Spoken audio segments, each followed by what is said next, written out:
Hola, hoy en el curso de Machine Learning vamos a ver la segunda perspectiva de algoritmos, esta vez basados en biología, en conexiones. Desde la perspectiva del cerebro humano y desde la perspectiva de la genética. Entonces, en primer lugar, la motivación que lleva a estudiar este tipo de algoritmos es observar la gran facilidad que tienen los seres cognitivos para llevar a cabo tareas como el reconocimiento de formas, procesamiento de voz, de imágenes, sonidos en general.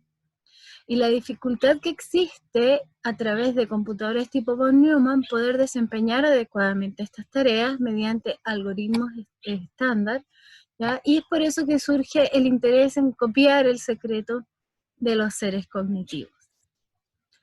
Acá pongo la imagen de una ratita porque efectivamente un ser cognitivo más primitivo, no necesariamente el ser humano, es capaz de hacer estas tareas con una precisión y una rapidez increíble, que para un computador es un desafío enorme.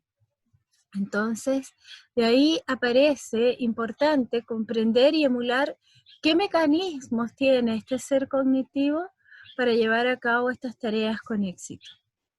Y ellas son, desde la perspectiva interna de su cerebro y de su configuración neuronal, el paralelismo, la alta conectividad y la complejidad.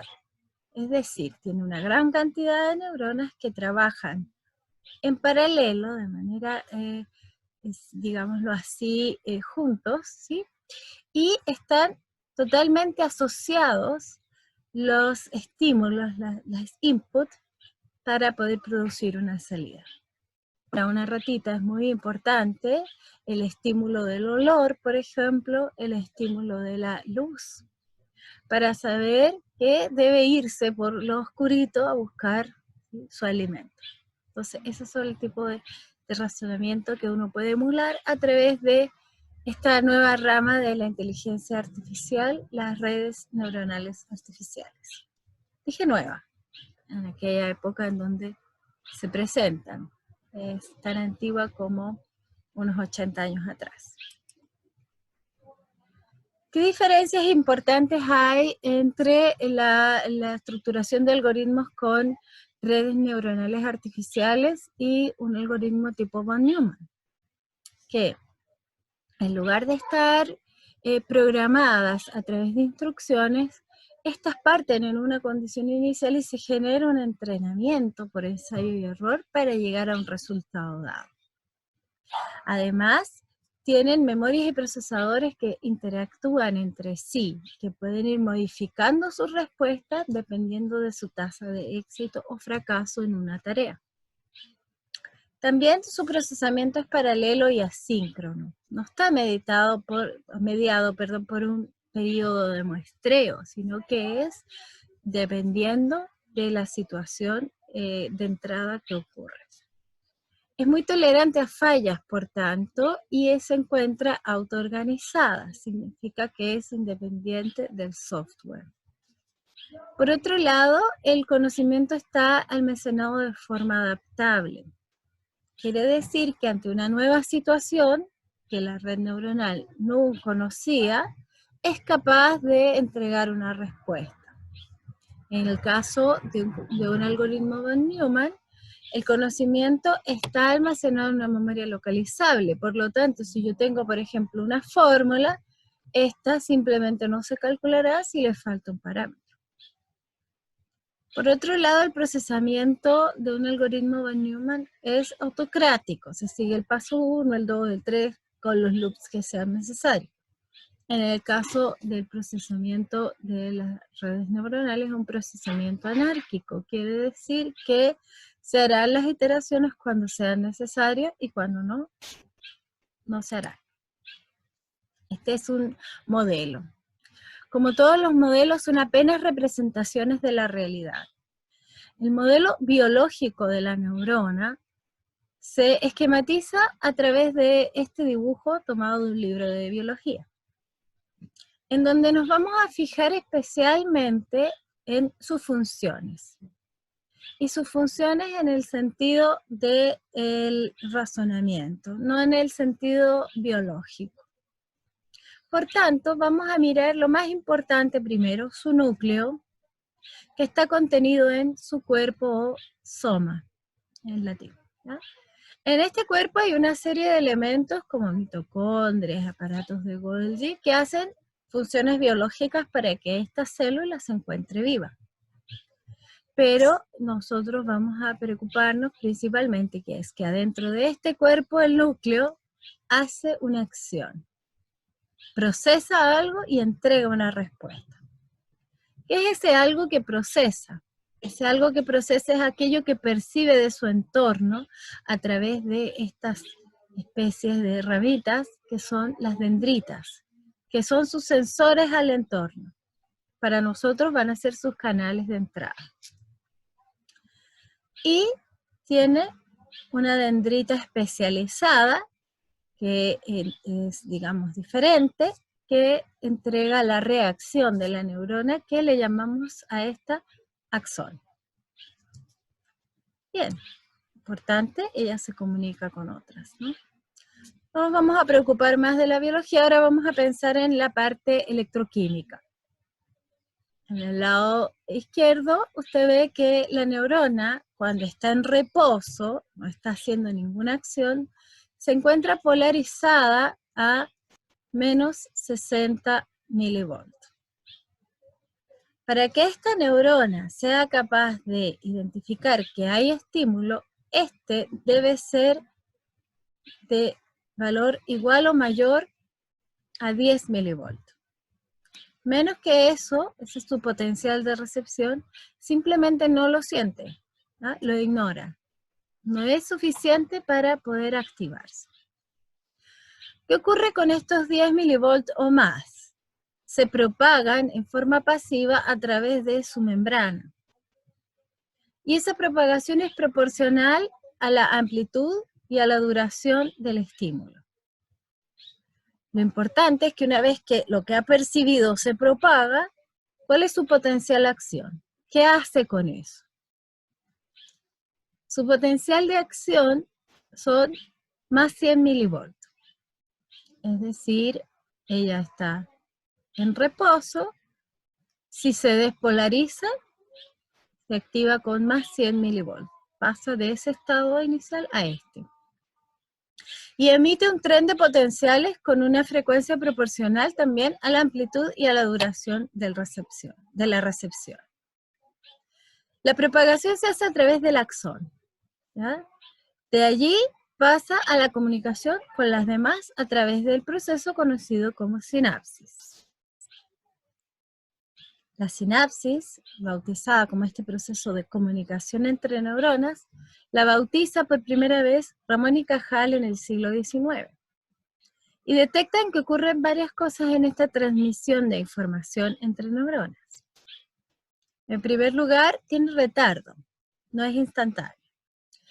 Y también es modulada, es decir, no es una transmisión directa, se modula la amplitud y duración de esta transmisión.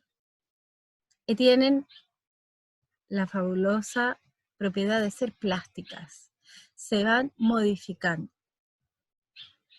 Dentro de los tipos de sinapsis encontramos el más común, el de axón dendrita, es decir, del axón de una neurona, las dendritas de las otras lo perciben, ¿sí? Y para el caso de esta neurona, ella percibe lo que le entrega este axón de esta otra neurona. También pueden ser directos al soma o entre axones. Sin embargo, para nosotros, lo que nos va a importar es que el axón es aquello que consideramos que es la salida de la neurona y la dendrita la entrada. Por tanto, en este caso, quienes juegan esos papeles son otros elementos y nos vamos a fijar solamente en este. Los tipos de sinapsis pueden ser excitatoria o inhibitoria. En el caso de una sinapsis excitatoria es cuando se percibe el estímulo y la neurona le indica a la siguiente también una activación. Cuando tenemos una sinapsis inhibitoria es cuando la neurona se encuentra activa, ¿ah? Y le llega información de que inhiba su reacción. Ahora pasemos al mundo artificial. Bueno, una neurona artificial sobresimplifica todo este proceso y simplemente vamos a considerar el núcleo, que contiene, digamos, el funcionamiento de la misma y que también está conformado por un estado interno. Ese estado interno nosotros vamos a denominar pesos, denotados con la letra W por weight en inglés. Tiene señales de entrada, lo que equivaldría a las dendritas, ¿sí? Aquí tendríamos las entradas denotadas con la letra X, ¿ya?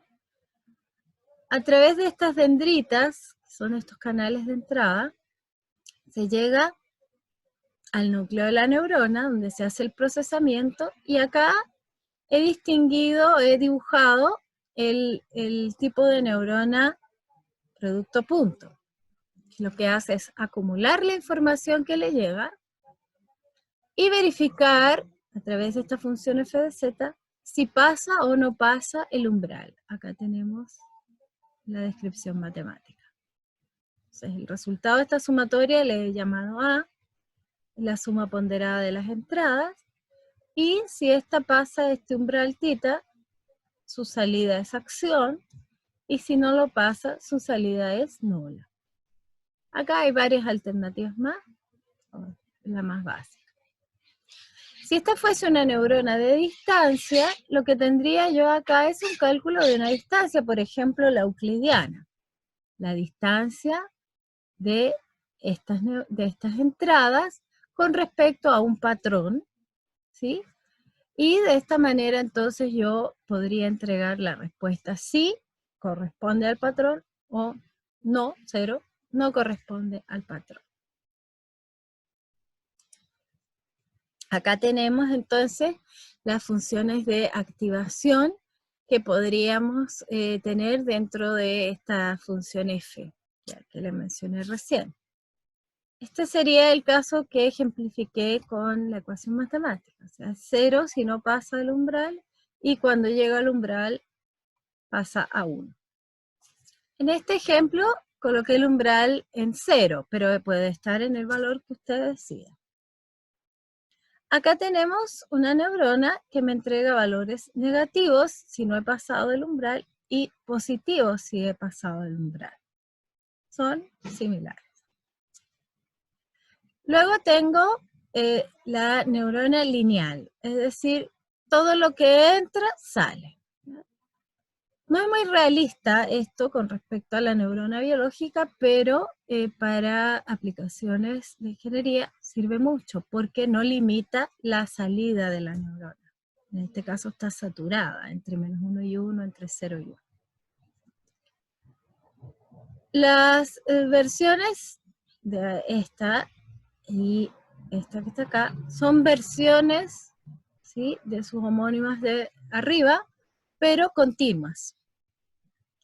Son curvas suavizadas que más o menos hacen un trabajo similar a estas basadas en umbral, pero que tienen la posibilidad de ser trabajadas matemáticamente y de ser optimizadas usando las derivadas. En el caso de estas funciones con estas discontinuidades, no se pueden derivar y limita mucho el uso de algoritmos de optimización. Voy a dejar esta pendiente. Finalmente tenemos estas otras dos que representan de una manera lineal a trozos estas funciones que tenemos acá en la fila 2. ¿Para qué me sirve si estas no son derivables en estos puntos? Bueno, me sirve cuando yo transfiero un algoritmo de redes neuronales a un elemento con una menor capacidad de procesamiento. Es decir, yo puedo hacer una red neuronal en un computador con un software avanzado y luego transferirlo a un chip o a una aplicación, y por tanto a esta le va a resultar mucho más rápido trabajar con sistemas lineales a trozo, porque ya la optimización ya fue hecha. Entonces, en este punto ella ya no tiene que hacer optimización y no va a tener ningún problema con la discontinuidad.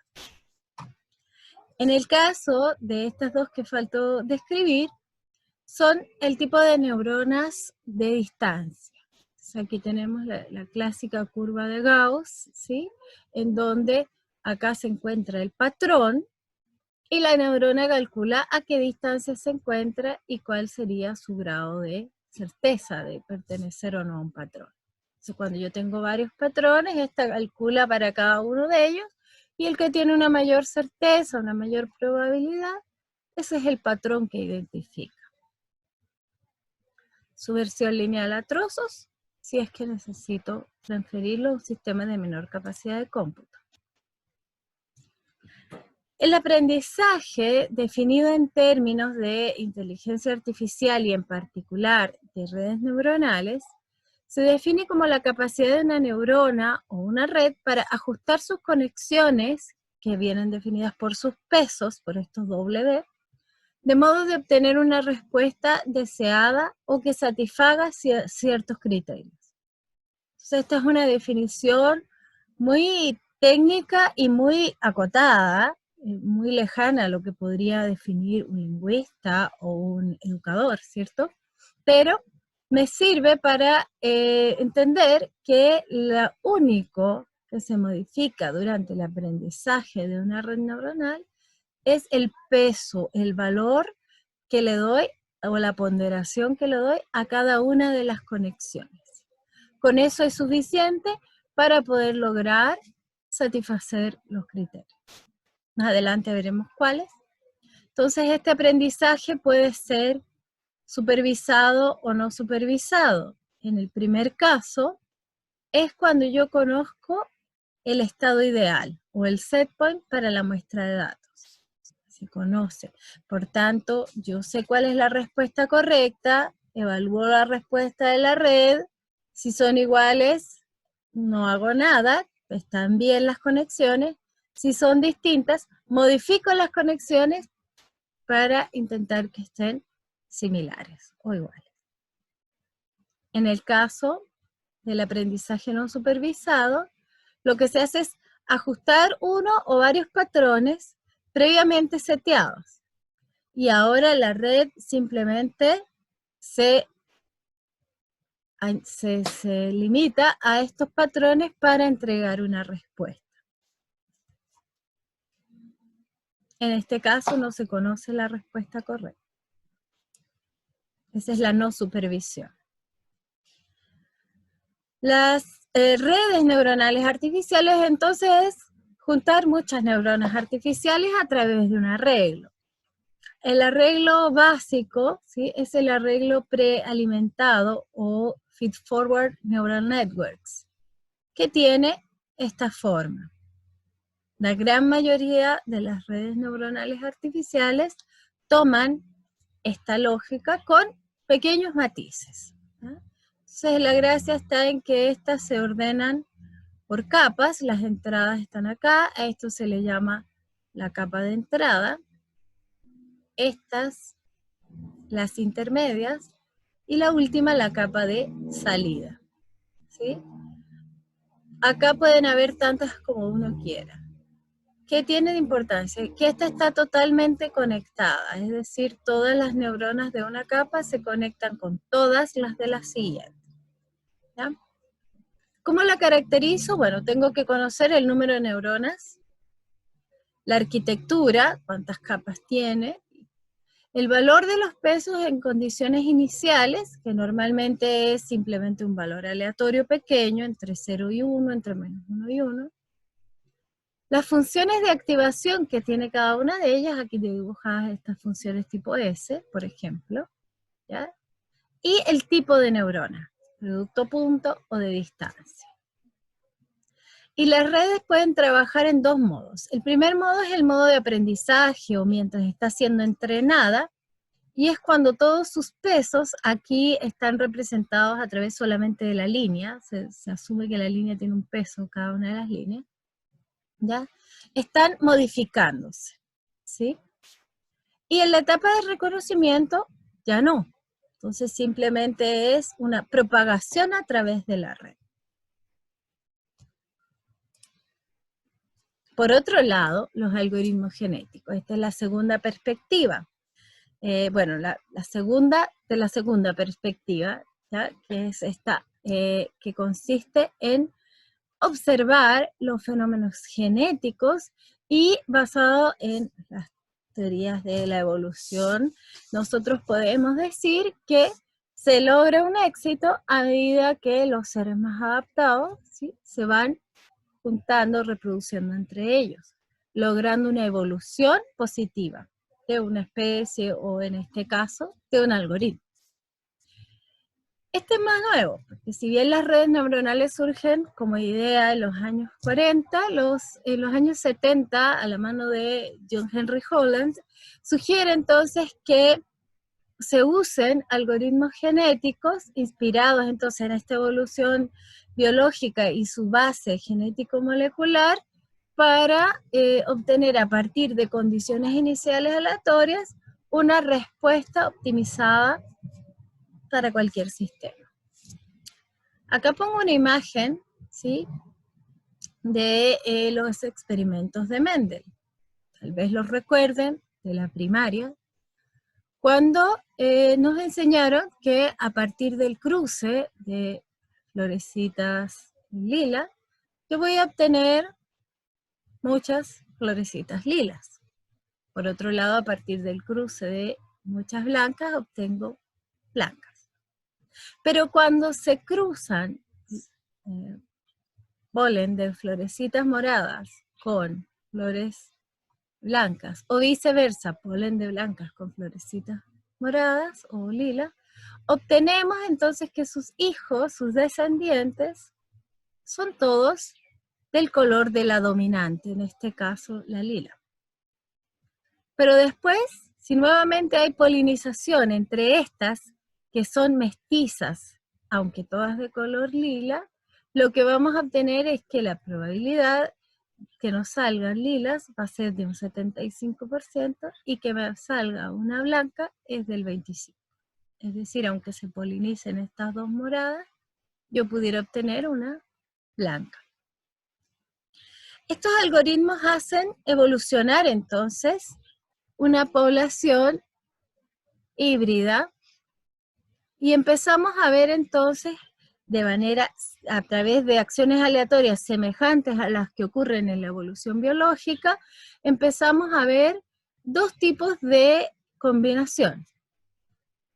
Las mutaciones, que es cuando ocurre una excepción, ¿verdad?, y las recombinaciones genéticas cuando ocurre esto que vemos acá en los experimentos de Mendel.